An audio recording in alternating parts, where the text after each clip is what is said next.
वो कृष्ण की लीलाओं से शुरू हुआ है। तो मेरे लिए तो जब कृष्ण का भजन आया तो मुझे जब वो गाना दिया तो मैं खुद ही उसमें ऐसे ही रम गई कि मैं खुद ही लगा कि खुद ही कर लूँ। लेकिन मुझे नहीं करना था, मुझे किसी को सिखाना था। और उनके लिए भी ये पहला एक मौका था कि जिसको भजन को एक अच्छे से रूप में, जब आप कोई भी चीज़ करते हैं, मैंने मेरे कहने का अर्थ है कि जब आप गाने का जब काम करते हैं, कोई गाना लेते हैं, चाहे भजन हो चाहे ठुमरी हो, क्लासिकल हम कुछ भी लेते हैं, हम पहले गाने की एक एक पंक्तियों को पढ़ते हैं, सुनते हैं और उसको पहले आत्मसार करते हैं।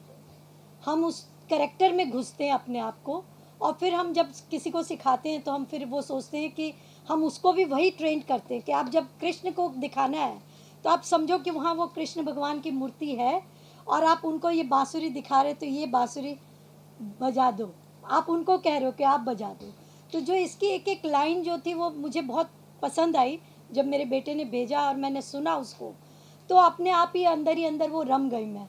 और फिर मैं जब इनके साथ मिली और जब इनको मैंने कहा कि देखो आप ये समझो, आप भले डांसर हो या नहीं हो, देखिए डांसर तो कर लेगा लेकिन जो नॉन डांसर हैं और क्लासिकल अब भजन या कुछ करना है तो उसके लिए थोड़ा मुश्किल होता है। तो मैंने कहा आप समझो कि सामने कृष्ण भगवान है, आपके सामने मूर्ति है, आप उस चीज़ को एकदम फील करो। बांसुरी है तो ये बांसुरी है, वो कृष्ण है, ये बजा दो। आपने वो चीज़ उसको कहा कि आप ऐसे बजाइए, तो वो दो तीन बार नहीं कई बार मैंने उसको दिखाया। मैंने कहा देखो जो मैं चाहती हूँ उसको इस तरह से जितना इसमें से आप ले सकते हो उसको लेके आप अपने ढंग से उसको डालिए। और उसने बहुत कोशिश की और ये कोशिश मैं अभी बड़े स्क्रीन पे देख रही थी और मुझे अच्छा लगा। साथ में बेटे ने अपना भी जो भी अपने आर्ट को भी उसमें इन्वॉल्व किया।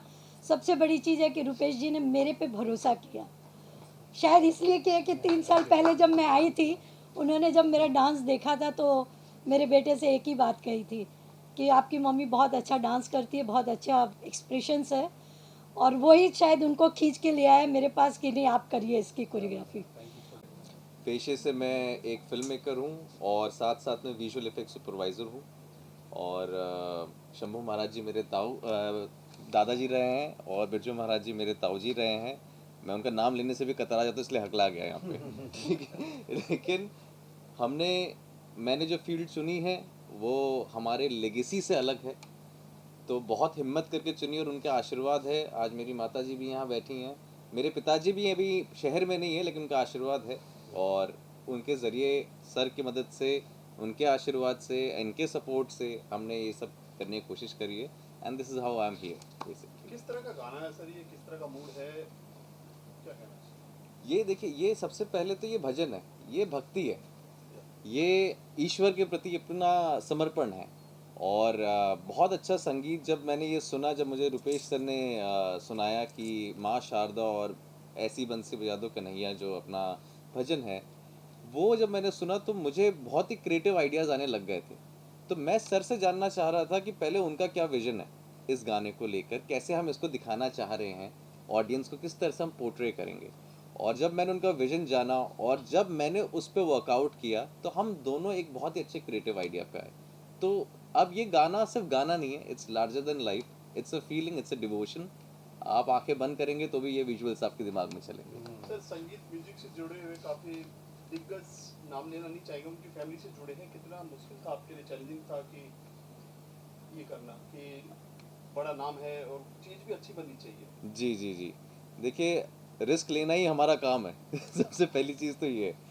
और जब आपको अपने काम पे और अपनी कला पे विश्वास होता है तो आपके लिए चैलेंजिंग नहीं रहता है, इट्स अ डिवोशन।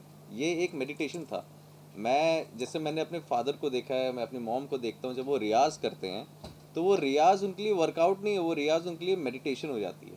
तो similarly when I do VFX और डायरेक्शन, इट्स जस्ट गोज, मतलब मुझे पता भी नहीं चलता कब अच्छे से हो गया, वो ऊपर वाला कराता है और मैं करता चला जाता हूँ। लोग जितने भी गाने होते हैं बादशाह की हो या जी वो एक रियल लोकेशन पे शूट किए जाते हैं, तो जी, आपने वीएफएक्स के जरिए ही क्यों किया? रियल भी कर सकते देखिए, थे लोग। ये अच्छा सवाल है आपका। हमने कोशिश बहुत करी। मैं चाहता था कि हम लोग पहले रियल लोकेशन पे जाएं, हम वहाँ पे एक्सप्लोर करें। पर प्रॉब्लम क्या होती है ना कि वहाँ जब आप मंदिर के अंदर शूटिंग करने जाते हो तो वो क्रिएटिव लिबर्टी हम नहीं ले पा रहे थे। क्यों? क्योंकि भक्तजन भी होते हैं, प्लस वहाँ पे एक प्राइवेसी रहती है, एक सिक्योरिटी रहती है। उस रिदम को मैं तोड़ना नहीं चाह रहा था सिर्फ अपने भजन के लिए। लेकिन जब मैंने कहा कि ईश्वर की दया से हमारे पास एक कला है, विजुअल इफेक्ट्स है, तो हम क्यों ना इसको लार्जर देन लाइफ दिखाएं, क्यों ना हम इसको ऐसा दिखाएं कि आप एक ड्रीम वर्ल्ड, एक इमेजिनरी जगह पे वहाँ पे ये पूरा परफॉर्मेंस हो। तो मैंने वहाँ से भगवान का आशीर्वाद लिया, टीम हमारी पूरी एकजुट हुई और हमने इसको विजुअल इफेक्ट्स में किया। रुपेश जी के साथ पहला प्रोजेक्ट है, पहले भी कर चुके हैं आप? मैं रुपेश जी के साथ 12 साल से जुड़ा हुआ हूँ और मैं जब बॉम्बे आया ही था तो मेरे पहले काम में सर ने सबसे पहले सपोर्ट किया था। Sir is a gem of a person.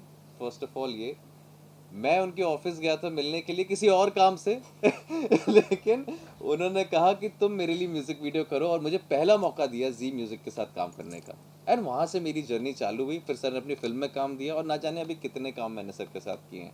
And एक खास बात मैं रुपेश सर के बारे में बताना चाहूँगा, वो स्माइल कर रहे हैं अभी लेकिन वो सच बात है। इसी प्रोडक्शन हाउस में रुपेश राय सेकंड प्रोडक्शन के अंदर ही मुझे सबसे ज़्यादा चैलेंजिंग वीएफएक्स करने को मिले।